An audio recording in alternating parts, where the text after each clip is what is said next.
Welcome बच्चों। आज हम क्लास 7th में साइंस में चैप्टर 8 में पढ़ेंगे thunder storms and cyclones topic.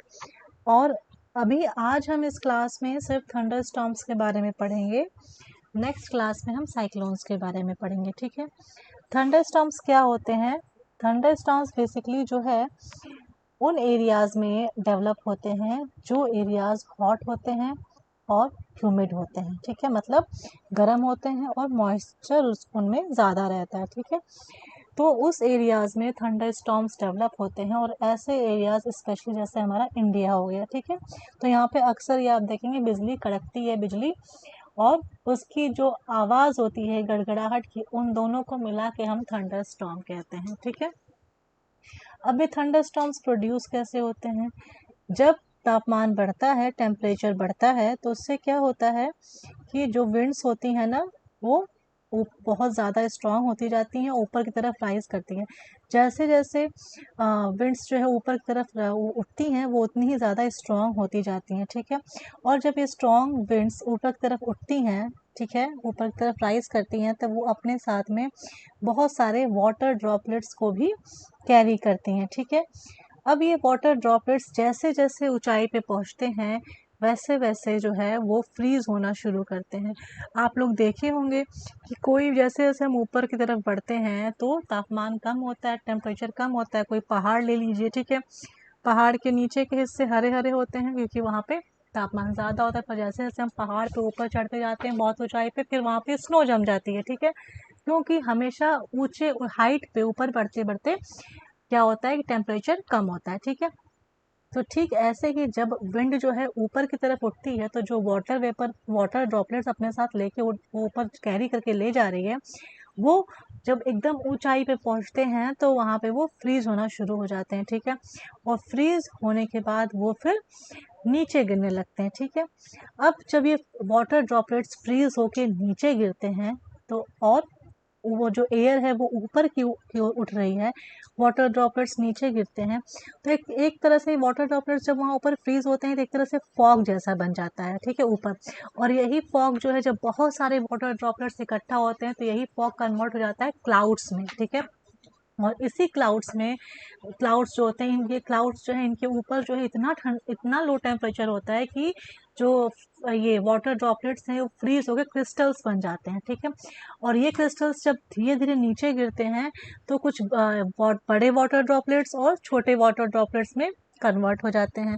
जो बड़े वाटर ड्रॉपलेट्स होते हैं वो, उनको कह लो कि वो निगेटिव चार्ज होते हैं, और जो छोटे वाले होते हैं पॉजिटिव चार्ज होते हैं। इस तरह से एक चार्ज का डिफरेंस होता है जिसकी वजह से इलेक्ट्रिक वोल्टेज प्रोड्यूस होता है और फिर हमें लाइटनिंग यानी कि थंडर स्टॉर्म देखने को मिलता है, ठीक है।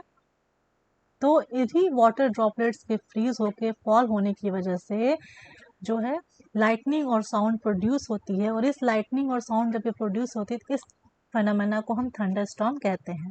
बच्चों, जब भी कभी आपको स्टॉर्म, थंडर स्टॉर्म का से सामना करना हो, या फिर कभी ऐसा हो कि लगे कि नहीं अब बिजली कड़कने वाली है, तो प्लीज़ आप सब लोग को कुछ प्रिकॉशंस लेने चाहिए। जैसे सबसे पहला प्रिकॉशन ये है कि आपको किसी भी एक आइसोलेटेड ट्री, मतलब कोई अकेला पेड़ ऐसे है तो वहाँ पे नहीं खड़े होना चाहिए, उसके नीचे की वहाँ पे खड़े हो जाएं। और अगर आप कहीं ऐसे घने जगह पे हैं, घने जंगल में हैं, या फिर कहीं ऐसे बगीचे में हैं, तो आपको ऐसी जगह पे कभी नहीं खड़े होना चाहिए जो कि लंबे लंबे पेड़ होते हैं, ठीक है। आपको हमेशा एक स्मॉल ट्री के अंडर नीचे जो है खड़ा होना चाहिए और कभी भी ज़मीन पे नहीं लेटना चाहिए, ठीक है। इसके बाद आपको जब भी ऐसा लगे कि नहीं थंडर स्टॉर्म हो रहा है, लाइटनिंग हो रही है और आप बाहर कहीं हैं, तो आपको ऐसे छाते का यूज़ नहीं करना चाहिए जिसका जो एंड है वो मेटल का बना हो, ठीक है। आपको खिड़कियों के पास एकदम चिपक के नहीं बैठना चाहिए, ना ही ऐसे जगह पे बैठना चाहिए जहाँ पे जो शेड्स होती हैं, ऊपर जो शेड पड़ी होती है वो मेटल की बनी हो, क्योंकि ये सब चीज़ें सेफ नहीं, क्योंकि मेटल क्या है, इलेक्ट्रिसिटी का गुड कंडक्टर है, ठीक है। और कार और बस में आप बिल्कुल सेफ हैं। आप कार और अगर बस में बैठे हैं और बिजली चमक रही है बाहर, तो नो प्रॉब्लम, आप सेफ हैं, ठीक है, वहाँ पे कोई प्रॉब्लम नहीं है। और अगर आप पानी में हैं तो आपको तुरंत वहाँ से बाहर निकल के किसी बिल्डिंग के अंदर चले जाना चाहिए, ठीक है। तो ये है आपका थंडर स्टॉर्म का पूरा प्रोसेस। आइए हम देखते हैं इसका पूरा वीडियो कि ये कैसे होता है।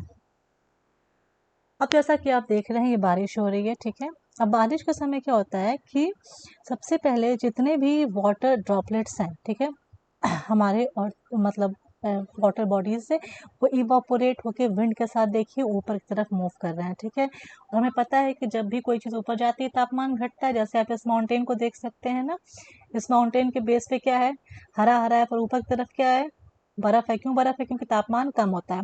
अब ये सब जब वाटर ड्रॉपलेट्स ऊपर जाते हैं ये फ्रीज होते हैं, फ्रीज होकर ये फॉग बनाते हैं, और जब बहुत सारे वाटर ड्रॉपलेट्स इकट्ठा होते हैं तो बन जाते हैं क्लाउड।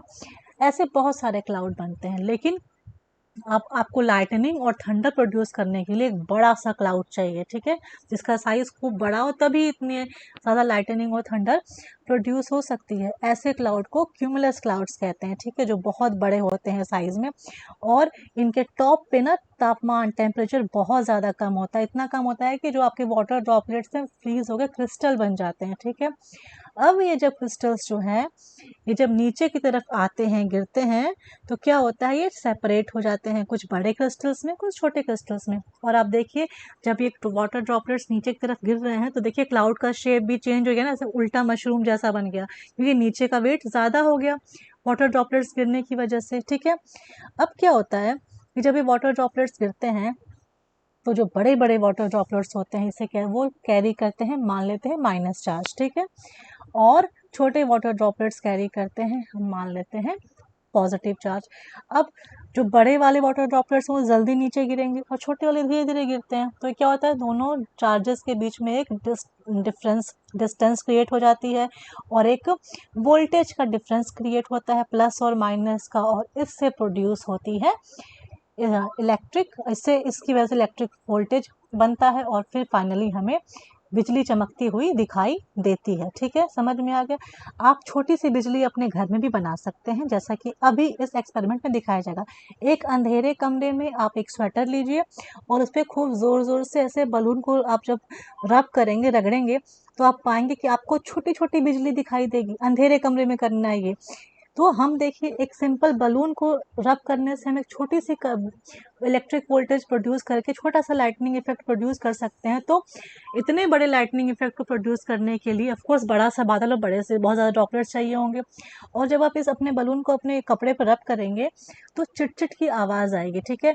तो ये जो साउंड है ना, ये तो सिर्फ एक बलून को रब करने से प्रोड्यूस हो रहा है। अब जब इतनी ज़्यादा बड़ी लाइटनिंग प्रोड्यूस हो रही है आसमान में तो ऑफकोर्स साउंड भी बहुत ज़्यादा होगा, इसलिए हमें बहुत तेज़ बिजली के गड़गड़ाहट की आवाज़ सुनाई देती है। आप लोग सब लोग ये एक्सपेरिमेंट अपने घर में करिएगा, अंधेरे में अपना एक स्वेटर ले करके उस पर बलून को रब करिएगा, देखिएगा पक्का से बिजली, छोटी छोटी बिजली के जो है इलेक्ट्रिक वोल्टेज प्रोड्यूस होगा, ठीक है।